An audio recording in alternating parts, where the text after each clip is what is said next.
Thank you. I guess we wait until the people have found a seat, but you know, I'm not a person for protocol, but I do have to acknowledge Honorable Habet and the words that you have shared. It's very exciting to hear all these positive things that are being developed, and I'm sure that they have an impact in terms of what some of the items I will be addressing. You know, one of the difficulties in terms of being one of the first presenters is trying to ensure that you keep everybody engaged and get the flow on going. I did make a mistake in not asking what the audience was going to be. So I'm glad that I did tailor the presentation to make it, you know, amicable and in an easy kind of way to follow. It's not a medical, clinical kind of presentation, because you might be wondering what an internist, what a doctor is doing here amongst a group of young people discussing environmental issues. You know, and when you talk about patients, you're referring to animals. When I talk about patients, I'm referring to humans. But the intention is to show where exactly that bridge is in terms of where we are. So I have some slides. I actually had to modify one last night. But it's not going to be in that presentation, but I will read out because in terms of how evolving this item is. So I chose this background, you know, the green element in terms of it. For the people who know me from the village where I come from, you will know that I am environmentalist at heart. I recall the early days of the Youth Environmental Action Group in Sokots, which I think eventually has evolved into the Friends for Conservation Development, FCD. And I do try to participate in the Chicky Bull run as a Scarlet Macaque Conservation Initiative. So I'm all pro for the green stuff in a good way. So let's see if this will work. Yes, it does. So what is One Health? And I think the MC has already kind of show out the question in the true and false kind of element. You know, for me, it's this. Oh, it's a pointer. Okay. I was having difficulty trying to see how you can grasp this without really sounding as just a statement that comes about as a fancy statement. And I can tell you that I don't really like the word multisectorial, because when people say multisectorial, you really should be able to understand and be able to dissect what that really means.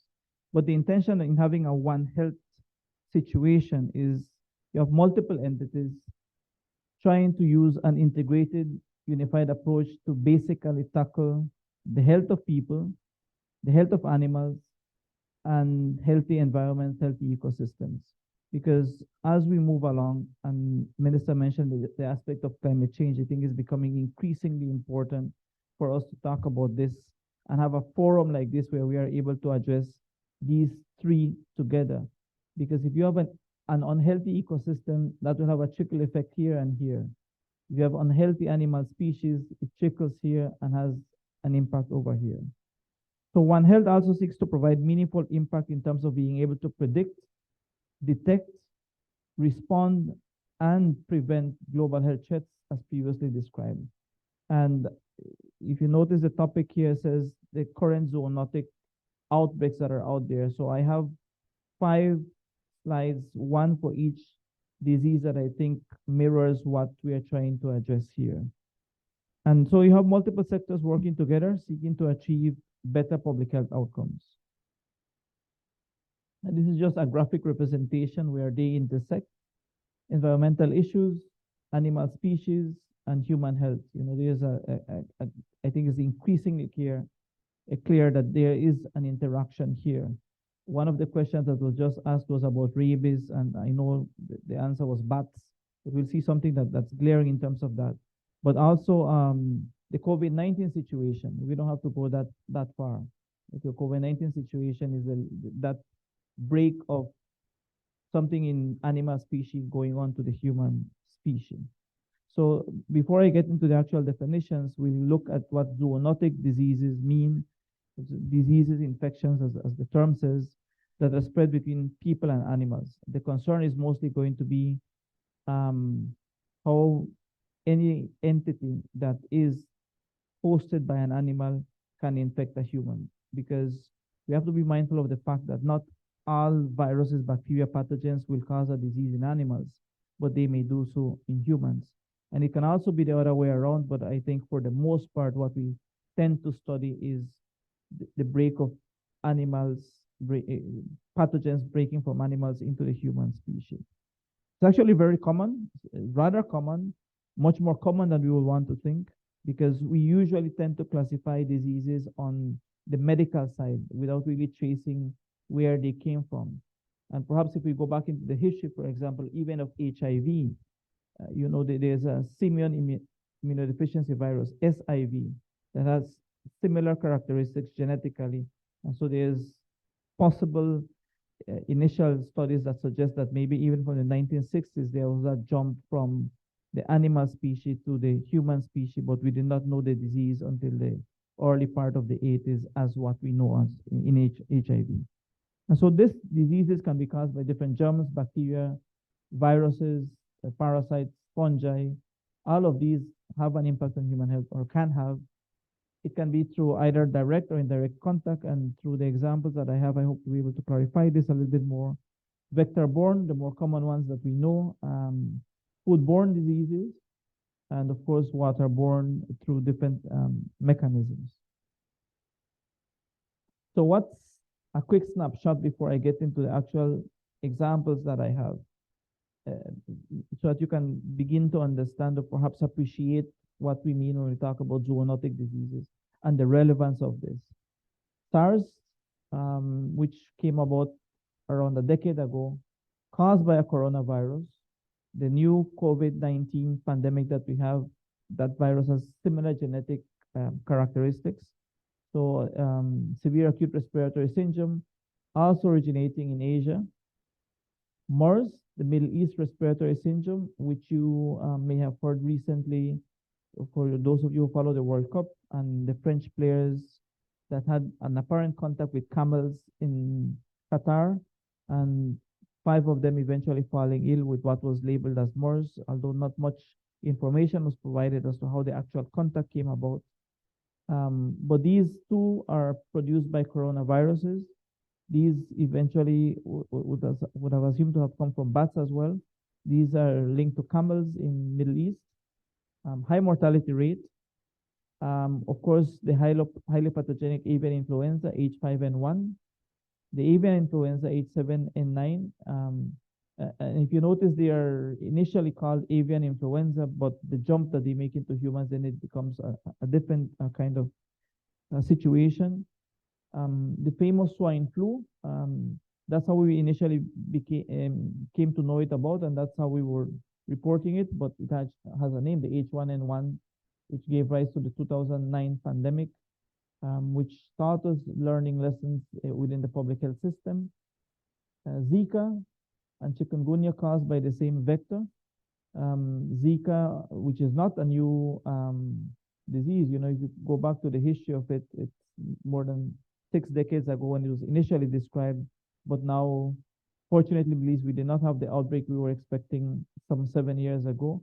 But you know, one of the key things that people were concerned about is the microcephalic babies that were born with small neurological underdeveloped systems. Chikungunya, which is also not a new disease, but the outbreaks that happened 5, 6 years ago on the heels of Zika, also linked to African rainforest, where they were initially detected. And of course, Ebola and the different waves of outbreaks that have happened, one recently just being declared as over a couple of weeks ago. Most of these, if you originating in Asia and originating in Africa, but this is the close link of animal to human species. That's one. And two is the actual encroachment that we human species are going into previously unrecognized wildlife habitats. And so we can expect that more and more of these are going to come.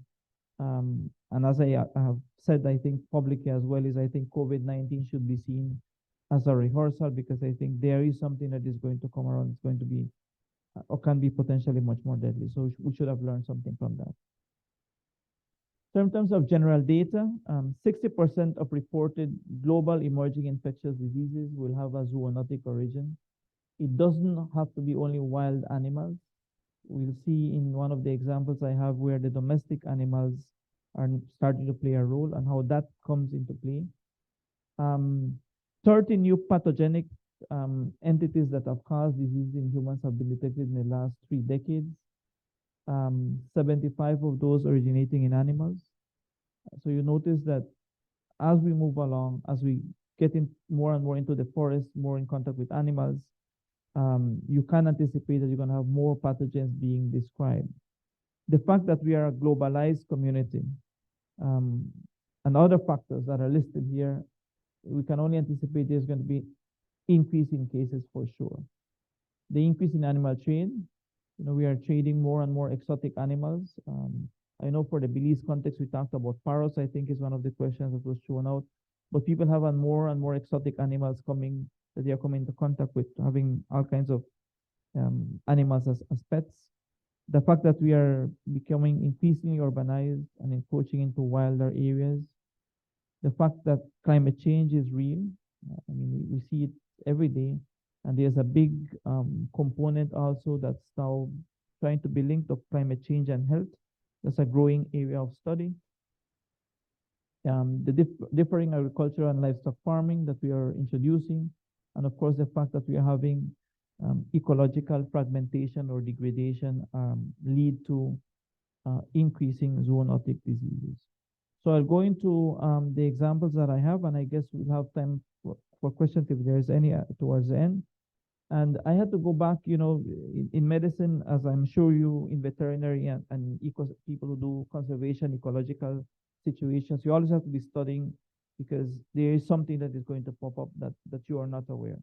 And we may be the ones who are first exposed to a disease, but if we don't think about it, if you don't have an open mind, you might not be able to detect it. So this perhaps never made it to the news, but there is a case reported now, and it's not even this year, it's, towards the end of last year, when the initial infection came about. Avian influenza A, parenthesis H5, reported initially by the International Health Regulations focal point of Ecuador, January 9th, but as we look at the clinical history, that happened more than a month ago. It's a first case of AH5 reported in the Latin American Caribbean region. So this is the first case of this type of avian influenza in a human on this side of the hemisphere, right? First one reported. It was picked up through sentinel surveillance. People became increasingly concerned, the clinicians, that something was amiss, that something was not following the usual upper respiratory tract symptoms. Something was more than just the common flu then. This is a pediatric case. The patient initially fell ill on December 27th, was coming only with upper respiratory tract symptoms, given the usual medication, sent home. Patient comes back December 30th because he's not really improving. Was admitted at a local hospital, eventually sent on January 3rd to a higher hospital, if you will. Admitted critically ill, initially in an ICU because of continuing respiratory distress. So once you have something like this that is not responding, you have to always think that you have to go and find out what is the positive causative agent here.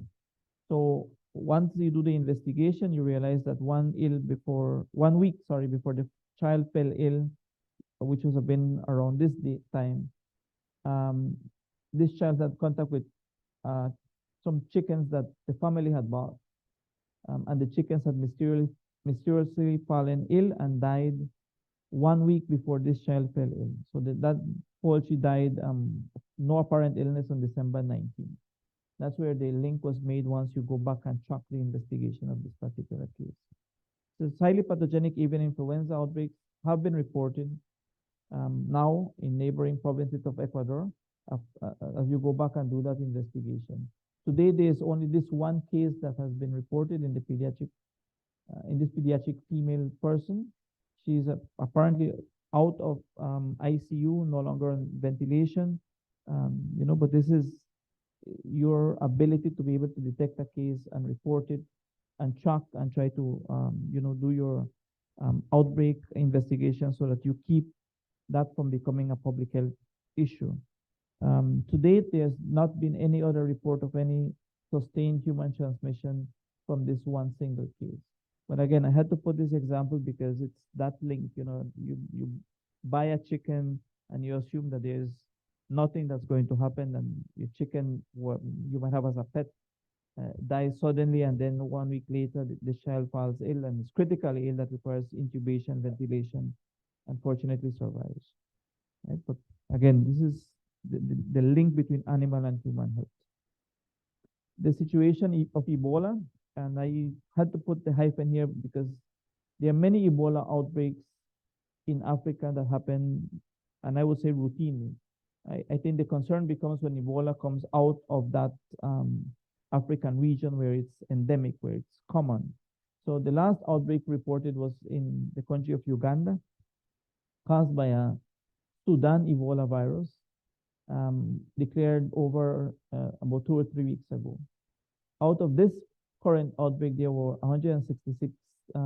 64 cases with 77 deaths, which means it's a 47% mortality rate. So these are the diseases of concern because in a globalized situation, it doesn't really take much for you to fly from Uganda and get to Belize.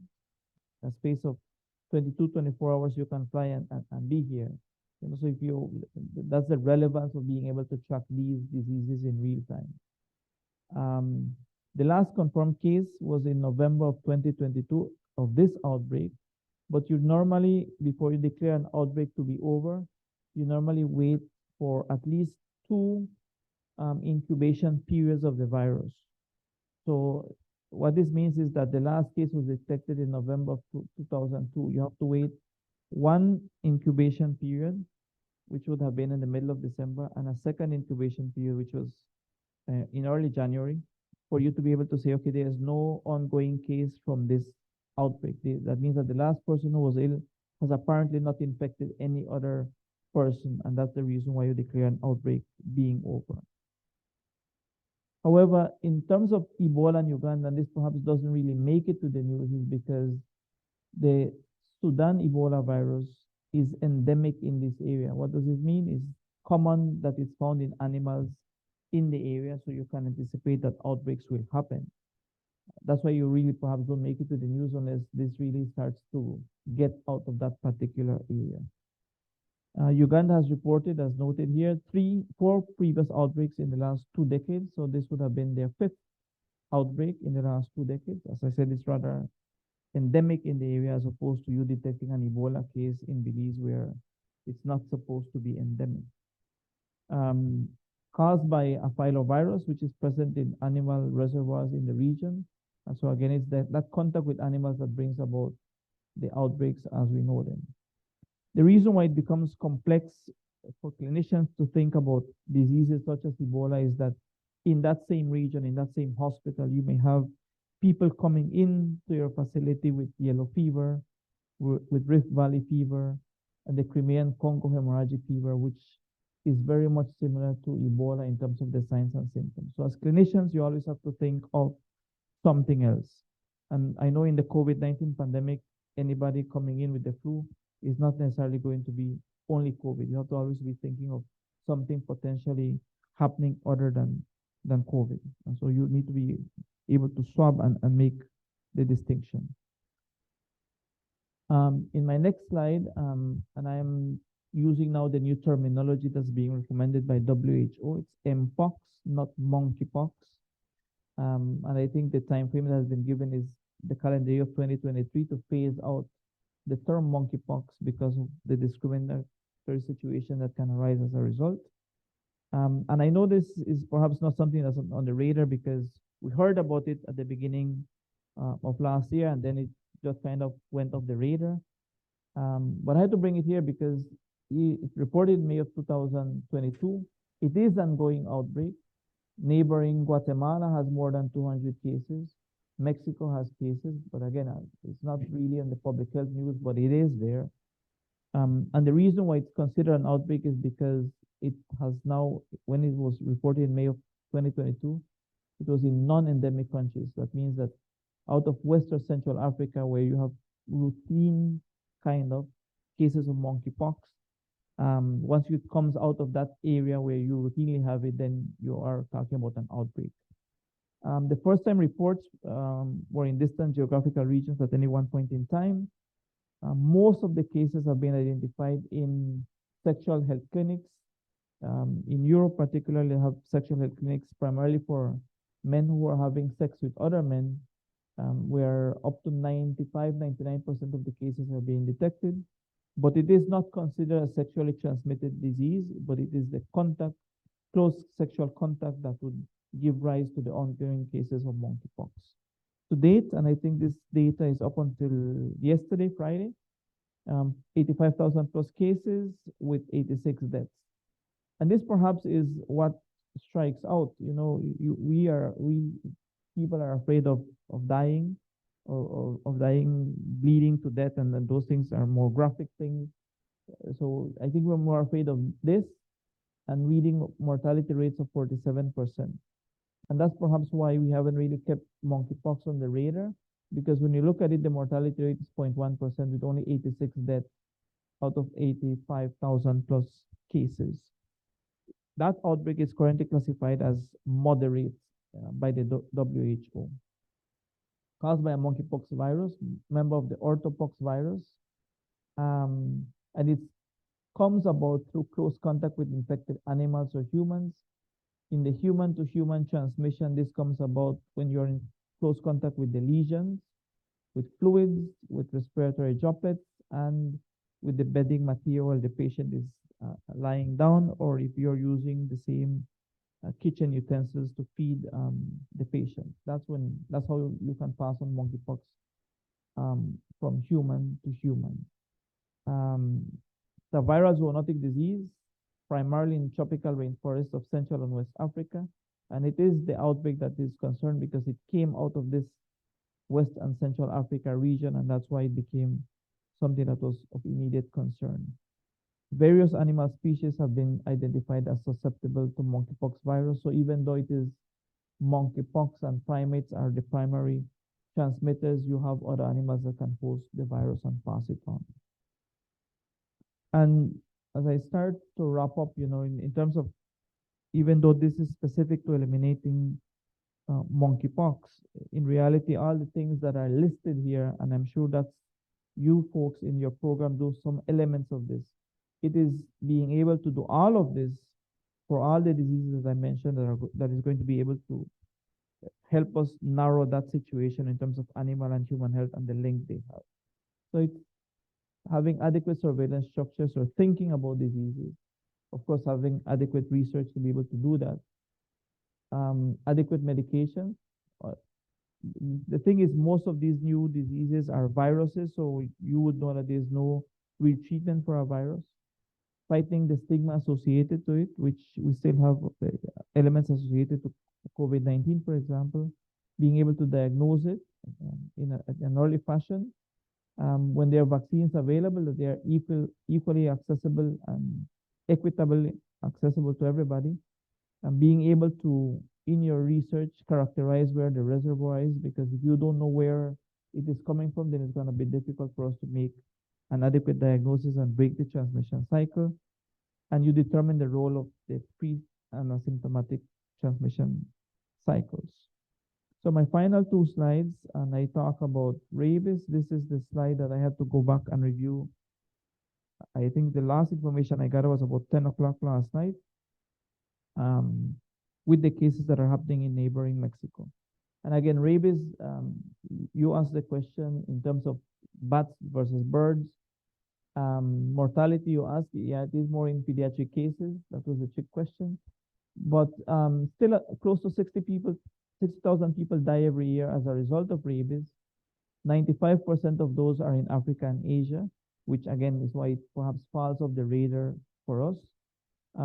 Prior to the outbreak in Mexico, which I'm going to speak about, there were only 4 countries in this side of the world that were actively reporting rabies outbreaks in animal species primarily. High mortality rate, close to 99%, as reported by different entities. Again, there's no specific treatment. 99% are dog-mediated. I know you did not ask that question as to where humans get rabies from, but you talked about bats, and we talk about that right now. But it's in terms of human rabies, then 99% are for the most part dog-mediated, with the majority being in the poorer, rural, and the pediatric populations that you have adequately highlighted. But why this got my attention is because Mexico reported initially 3 cases in a rural village in Oaxaca in the latter part of last year.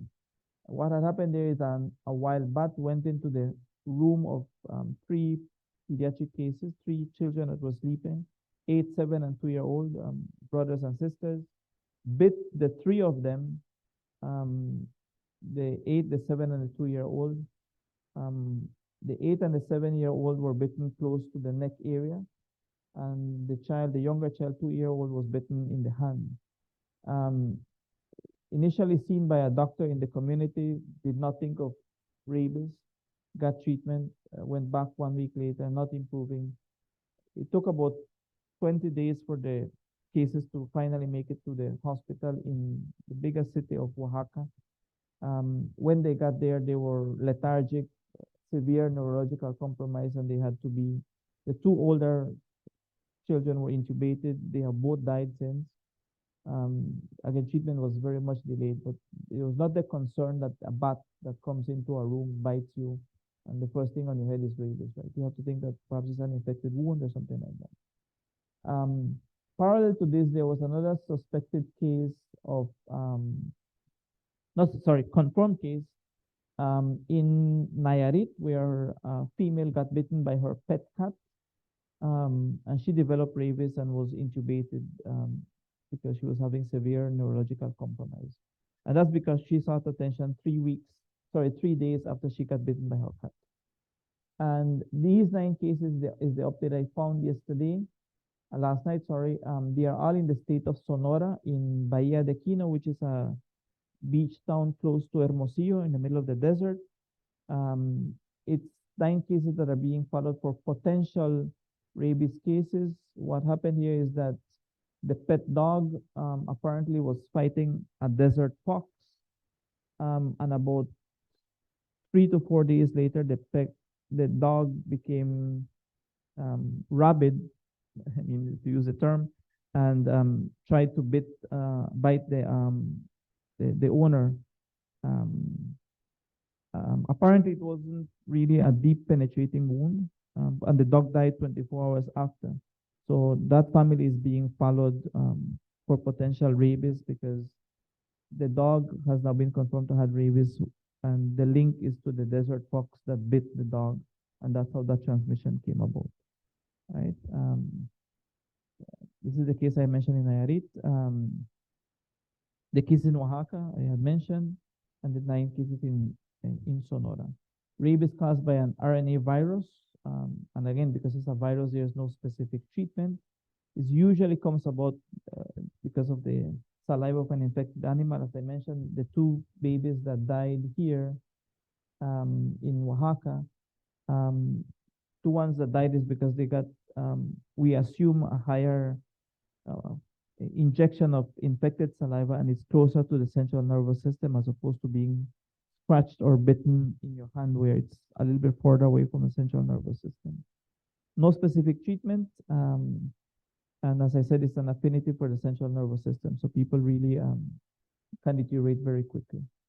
And my last example, COVID-19, SARS-CoV-2, and remember, there was a previous SARS virus detected about a decade ago, initially described to have started the first case in December of 2019. There's some literature that goes back and reviews and says that the potential first case may have been as early as November of 2019. You know, coronaviruses can cause respiratory, gastrointestinal, and central nervous system diseases. Understand that SARS-CoV-2 is one of 7 coronaviruses that can infect humans. And in Belize, prior to COVID-19, other coronaviruses had been detected, but none as aggressive as how SARS-CoV-2 has become. First identified in bats. First situation outbreak described in terms of SARS coronaviruses in 2003. Although coronaviruses had been detected in other animal species in the 1960s. So, as I said, there's many other viruses that, or bacteria or pathogens that animals may have that eventually are going to make the jump.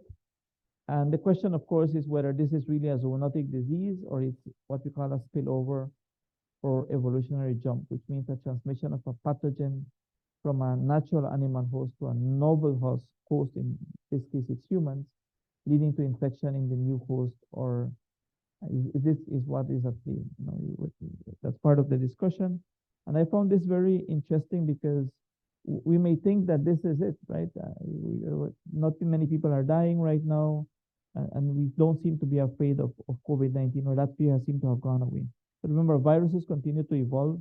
So even in ourselves, it evolves on a daily basis. So eventually, this can happen, and I don't mean to scare you, but this is what would have theorized to have happened. Global changes lead to infection in animals, then they have spillover, come over to humans. And in humans, you will have new variants. So the virus that a human species may have is not the same virus of the host that gave it to you, and might not be the same virus of the original host animal species. And what you can start to have as we interact with more animal species is what you call reverse zoonosis. So that whatever virus was here evolves, and the humans reinfect animals, and then you have a new virus, so to speak, brewing, right? So my final thoughts, and this is perhaps to guide you through the discussions that you will have in terms of One Health. I think one of the reasons why it becomes an increasing situation is that we don't have enough databases and resources that support adequate information sharing. We perhaps don't highlight the best practices in terms of One Health activities that are being done. We do need to be able to map existing initiatives. Who are the actors? What capacities each of the actors that are here, for example, the multiple NGOs, what is your strong point? What can you bring to the table in terms of having a One Health approach so that you have one research agenda and move it forward? I think we don't have an integrated One Health system surveillance model, because whatever the Wildlife Resource Center is able to detect, whatever diseases you have, I am sure that doesn't trickle back to a public health situation. And anything that other NGOs are capturing, the ones dealing with crocodiles, iguanas, scarlet macaws, they might be seeing something that doesn't necessarily interconnect with others, and you see the value of where that goes. We have to understand what drives the spillover of zoonotic diseases. I think this is an exciting new field, especially in the context of climate change. We need to have a standardized approach for assessing how pathogens spill over between different animal species and how those spill over into humans, and now how from human species goes back to the animal species. And this, because this is giving rise to emergence and re-emergence of zoonotic diseases. And of course, have adequately and timely identification so that we should be able to reduce spillover risks. We should be able, if we do all of this, reduce the spread of zoonotic diseases so that you are able to maximize co-benefits and minimize animal health, or have proper animal health and minimize animal disease, human disease, and have healthier ecosystems.